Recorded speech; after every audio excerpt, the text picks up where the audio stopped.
Donald ട്രംപിന്റെ അന്ത്യശാസനം ആഗോള മാധ്യമങ്ങളിൽ തീ പടർത്തിയ ദിവസങ്ങൾ. ലോകം ശ്വാസമടക്കി പിടിച്ച് കാത്തിരുന്നു. ടെഹ്റാനിൽ നിന്ന് എന്തു മറുപടി വരുമെന്ന്. അമേരിക്ക മുന്നോട്ട് വെച്ചത് ഒരു താൽക്കാലിക വെടിനിർത്തൽ എന്ന കൺസെപ്റ്റായിരുന്നു. ഒരു നിമിഷത്തെ സമാധാനം, ഒരുപക്ഷെ വീണ്ടും ആയുധമെടുക്കാൻ ഒരുങ്ങാനുള്ള ഒരു ഇടവേള. പക്ഷേ ഒരു ട്വിസ്റ്റ് പ്രതീക്ഷിക്കാത്ത ആരുമില്ലായിരുന്നു. ഇറാൻ ആ നിർദ്ദേശം ഒരു മയക്കുമരുന്ന് പോലെ തട്ടിയെറിഞ്ഞിരിക്കുന്നു. താൽക്കാലിക വെടിനിർത്തലല്ല, യുദ്ധം ശാശ്വതമായി തന്നെ അവസാനിപ്പിക്കണം. ഇതാണ് ഇറാൻ പറഞ്ഞിരിക്കുന്നത്.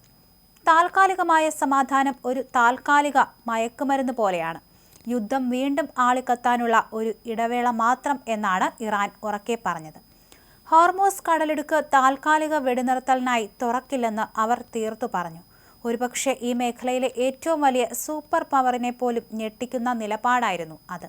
അമേരിക്കയുടെ നിർദ്ദേശം തള്ളിപ്പറഞ്ഞ ഇറാൻ പകരം പാകിസ്ഥാൻ എന്ന മധ്യസ്ഥൻ വഴി തങ്ങളുടെ ഔദ്യോഗിക മറുപടി സമർപ്പിച്ചു. അതൊരു വെറും മറുപടിയായിരുന്നില്ല, സമാധാനത്തിന്റെ പുതിയൊരു തിരക്കഥ തന്നെയായിരുന്നു.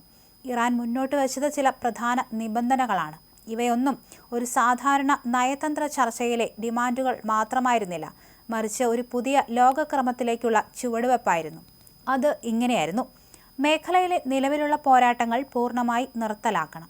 ഹോർമൂസ് കടലിടുക്കിലൂടെയുള്ള കപ്പലുകളുടെ സുരക്ഷിതമായ യാത്ര ഉറപ്പാക്കാൻ പ്രത്യേക പ്രോട്ടോകോൾ വേണം. യുദ്ധം മൂലം തകർന്ന മേഖലകളുടെ പുനർനിർമ്മാണത്തിന് സഹായം നൽകണം. ഇറാനെതിരെയുള്ള അന്താരാഷ്ട്ര ഉപരോധങ്ങൾ പൂർണ്ണമായും തന്നെ നീക്കം ചെയ്യണം. ഇതൊരു വെടിനിർത്തലിനുള്ള വാഗ്ദാനമായിരുന്നില്ല, മറിച്ച് ഒരു വലിയ യുദ്ധത്തിന്റെ ക്ലൈമാക്സിനായുള്ള ഉപാധികളായിരുന്നു. സമാധാന ചർച്ചകൾ പുരോഗമിക്കുമ്പോഴും തങ്ങളുടെ ഡിമാൻഡുകൾ അംഗീകരിക്കുന്നതുവരെ പോരാട്ടം തുടരുമെന്ന് ഇറാൻ ശക്തമായി തന്നെ മുന്നറിയിപ്പ് നൽകിയിട്ടുണ്ട്. അമേരിക്കയുമായും ഇസ്രായേലുമായുമുള്ള പോരാട്ടം തങ്ങളുടെ ഉന്നത നേതാക്കൾ തീരുമാനിക്കുന്നതുവരെ തുടരുമെന്ന പ്രഖ്യാപനം. ഇതാണ് ഉറച്ച നിലപാടെടുത്ത് ഇറാൻ തീരുമാനിച്ചിരിക്കുന്നത്. അതേസമയം കഴിഞ്ഞ വെള്ളിയാഴ്ച തെക്കൻ ഇറാനിൽ വെടിവെച്ചിട്ട US F-15 യുദ്ധവിമാനത്തിലെ രണ്ടാമത്തെ ക്രൂ അംഗത്തെയും അമേരിക്കൻ സ്പെഷ്യൽ ഓപ്പറേഷൻസ് ഫോഴ്സ് രക്ഷപ്പെടുത്തി. ശനിയാഴ്ചയും ഞായറാഴ്ചയുമായി നടന്ന അതീവ രഹസ്യമായ നീക്കത്തിലൂടെയാണ് ഇദ്ദേഹത്തെ പുറത്തെത്തിച്ചത്.